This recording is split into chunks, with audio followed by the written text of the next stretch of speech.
বৃন্দাবনে সেখানে একটি আশ্চর্য দৃশ্য দেখিতে পাইলাম আমি। কে দেখতে পাইল এটা? লাইভ মিলি এরকম ঘুরতে ঘুরতে বৃন্দাবনে যমুনার পরে একটা আশ্চর্যজনক ঘটনা উনি দেখতে পাই। কি ঘটনা ঘটলো এখানে? একটি সুন্দরী যুবতী রমণীর পাশে দুজন অচেতন বৃদ্ধ পায়।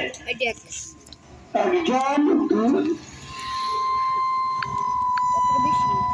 সুন্দরী একটি যুবতীর পাশে